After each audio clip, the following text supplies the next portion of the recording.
Hola mi querida comunidad, muy buenos días si lo ven durante el día y buenas tardes si lo ven en la tarde. Hoy quiero presentarles un artículo que a mí me encantó. Hay un sacerdote en Rusia que se llama Andrei Tkachov, es mi padre espiritual virtual. Yo lo llamo así y siempre me río con Padre Francisco que tengo dos padres espirituales, pero el segundo nunca lo he visto.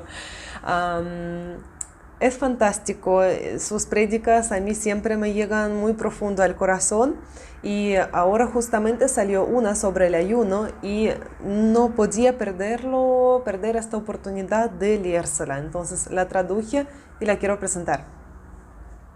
Cuando el ayuno se convierte en un autoengaño, los que llevan ya práctica de ayunar por varios años, probablemente han sentido más de alguna vez que sí, a veces nos pasa que el ayuno se convierte en una cosa formal.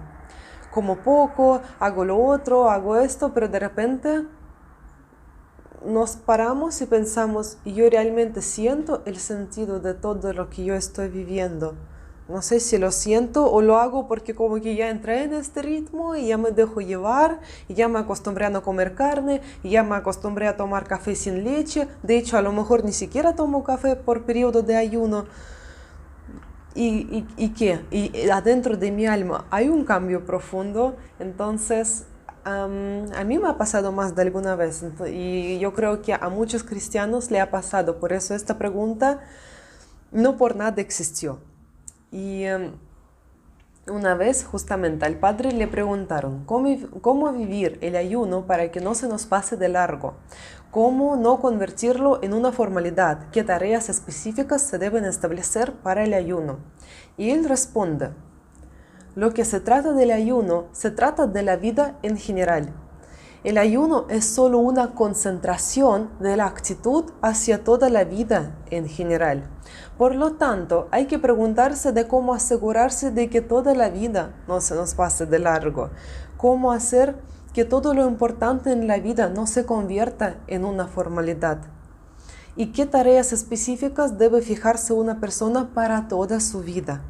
No solamente concentramos estas preguntas adentro del ayuno, son preguntas válidas para toda nuestra vida. Hay que abrirlas, eso es lo que él quiere decir. Durante la vida cotidiana no nos preocupan mucho estas cosas hasta que nos enfermamos o hasta que entramos en algún periodo especial, como por ejemplo en este caso es el ayuno. Y claro, lo que siempre nos pasa es que también durante el ayuno pensamos mucho en el sentido profundo de las cosas, pero una vez que el ayuno termina, nos sentimos como libres y como que podemos descansar y viva la vida. También esto pasa. Entonces, de esto él está hablando, que también no nos fijamos en las cosas importantes de la vida hasta que nos pase algo grave o hasta que entramos en algún periodo especial, como en este caso, claro, por ejemplo, los ayunos. Y él dice, los cristianos, por ejemplo, nunca pecan tanto como cuando termina el ayuno. Durante la cuaresma más o menos tenemos la costumbre de ordenarnos, pero cuando termina el ayuno nos damos la indulgencia para deshacernos de todas las reglas y leyes. Se derrama un mar de iniquidades. Entonces el ayuno es solo una expresión concentrada de la vida en general. El nivel de la dignidad de cualquier asunto muestra por qué y por quién lo estás haciendo.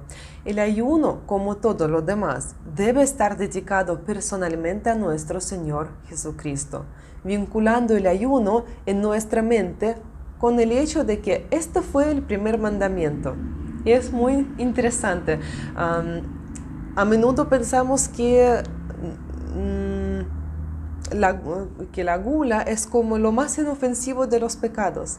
Y justamente muy a menudo los pecados que aparecen más inofensivos, los más como que, ya, pero ¿qué tanto? Son los más peligrosos. De esto hablan muchos santos padres.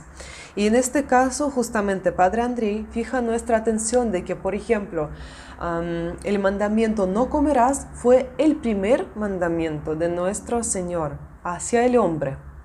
El mandamiento no comerás fue el primer mandamiento para el hombre recién creado. Según el libro de Génesis, el Señor Dios crió y educó al hombre no en permisividad, sino que le dio mandamientos. Al principio los más simples, sin embargo claros, prohibitivos e imperativos. El imperativo fue cultivar y mantener el jardín de Edén, ¿cierto? Y el prohibitivo era no comer de uno de los árboles del jardín, que en este caso fue el árbol del conocimiento del bien y del mal. Por lo tanto, no comerás fue el primer mandamiento, prohibitivo para el hombre. Y ahora nosotros necesitamos encajar nuestro ayuno en el contexto de este mandamiento. Darle sentido. Es necesario renunciar a ciertos tipos de alimentos para, en algún sentido, adelgazar nuestra naturaleza corporal, para debilitar su influencia en el alma. De modo que la esclavitud del alma al cuerpo, si no desaparezca, pero por lo menos que se debilite y que el alma extiende sus alas. Él tiene una forma muy poética de hablar, por eso también a mí me gusta mucho escuchar sus prédicas. Después de la caída, el espíritu y la carne están en una lucha, uno contra el otro, y no pueden reconciliarse. Entonces acá, claro, él dice que el espíritu quiere lo opuesto a la carne quiere lo opuesto al espíritu. Esta es, de hecho, la lucha de una persona consigo misma. Y aquí él entra en un tema interesantísimo. Entonces, él nos lleva por cierta línea de ideas. Primero nos dice que el ayuno no es solamente algo que debemos hacer adentro de, como las reglas del ayuno, no se concentran solamente adentro del ayuno, son reglas de nuestra vida en general, solamente que allá está como más concentrado, más así. Pero sí se extiende después a lo largo de toda nuestra vida, de todo el año que vivimos. Después él entra en que, claro, de hecho, no comer fue el primer mandamiento que tuvimos de nuestro Señor. Y acá, siguiendo el tema, él dice, ¿por qué? Porque, bueno, después de la caída del hombre, el espíritu y la carne entraron en una lucha. Y esta lucha, nosotros podemos llevar la lucha de nosotros contra nosotros mismos. Y acá justamente él dice que la gran lucha, la más grande, es la lucha contra uno mismo. Todas las grandes culturas hablan de esto y por supuesto que la Sagrada Escritura también lo habla. El que conquista ciudades, según la palabra de Salomón, no es tan glorioso como el que puede conquistar su rabia. Potente. Y una persona que se conquista a sí misma, que se abstiene de su lengua, de los demás movimientos de su alma, es más gloriosa que todos los demás vencedores. Por lo tanto, el ayuno es una lucha contra uno mismo, realizada por amor al Señor Jesucristo, de hecho imitando a nuestro Señor Jesucristo, porque también nosotros sabemos que Jesucristo ayunó por 40 días antes de que salió a predicar. Por eso también es un poco, para no decir ridículo, pero un poco anormal cuando un cristiano dice, ¿para qué necesitamos ayuno? Ayuno es de los tiempos pasados. ¿Cómo puede ser esto? Nada que haya hecho el Señor puede no ser actual para nosotros. ¿Quiénes somos nosotros? Cristo necesitó ayunar y tú no necesitas. No sé. Claro. Y acá, bueno, él, siguiendo este tema de que es una guerra, el ayuno es una guerra contra uno mismo, dice que entonces el ayuno es una guerra contra uno mismo y obviamente también contra el mundo de los espíritus caídos que afectan a cada persona, principalmente a través de sus pensamientos. Si una persona entra en esta obra, es un guerrero de Cristo. Y acá entonces una pregunta que sería lógica, ¿y cómo vamos a luchar contra nosotros mismos? ¿Cómo lo hacemos? Una persona debe conocerse a sí misma. Yo conozco mis problemas, tú debes conocer tus problemas internos y espirituales. Si no los conoces, es posible que no sepas nada en lo absoluto, porque ¿cómo puedes conocer a otra persona o lo que está pasando en el mundo, entender todo esto correctamente y dar una valoración válida si no te entiendes ni a ti mismo? Bastante lógico. La persona está en obligación de autoconocerse. El apóstol Pablo le dice a Timoteo sobre esto: presta atención a ti mismo y en la enseñanza.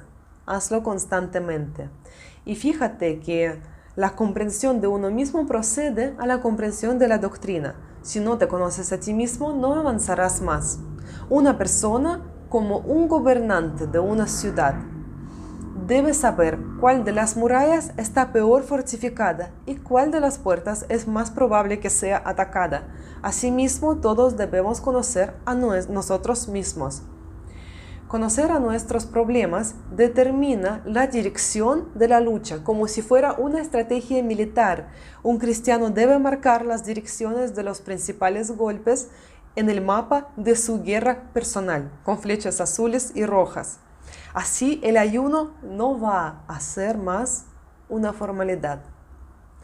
Y también sabemos que un luchador inevitablemente llega al agotamiento con el tiempo. Siente que los enemigos son fuertes y luego comienza a orar a Dios pidiendo su ayuda. Entonces, esta también es la meta del ayuno: llegar a sentir que sin Cristo no podemos. Y así la Pascua de verdad va a llegar a nuestro corazón y va a dar los frutos necesarios. Él dice: cada uno de nosotros debe alcanzar este estado, el estado de la sagrada debilidad, clamando al Señor por su ayuda. Y acá dice un comentario adicional que además existe algo tan necesario para una persona contemporánea como el ayuno de la información. Si una persona regala sus oídos y los ojos a la abundancia de todo lo que se muestra en la televisión y por internet, no es una persona que ayuna. Si una persona bebe leche, pero no ve la televisión, sino lee el Evangelio todos los días, es una persona que ayuna. Si una persona come solo pan seco, pero al mismo tiempo mira todo lo que le ofrece la televisión, es un autoengañador. No ayuna. Lo principal en nosotros no es el vientre, sino la mente. El maligno juega con nuestras mentes, como si fuera un llavero que gira entre los dedos. Por eso debemos enfocarnos en cómo proteger principalmente la mente. Por eso es necesario restringir el acceso al alma de la información innecesaria y dañina hasta que aprendas a trabajar con ella, dosificar, analizar y filtrar. Esto es más importante que cualquier otra cosa. Y acá él concluye: en pocas palabras, para que el ayuno no se convierta en una formalidad, es necesario realizarlo en el nombre de Jesucristo, como una lucha contra uno mismo por el reino de Dios. El reino se logra con el esfuerzo. El que se esfuerza, lo alcanza. Así no habrá más formalidad vacía. Todo será muy estricto, honesto, real. Y esto le dará a una persona premios celestiales. Espero que esta prédica les haya llegado tan profundamente al alma como a mí. Muchas gracias y hasta luego.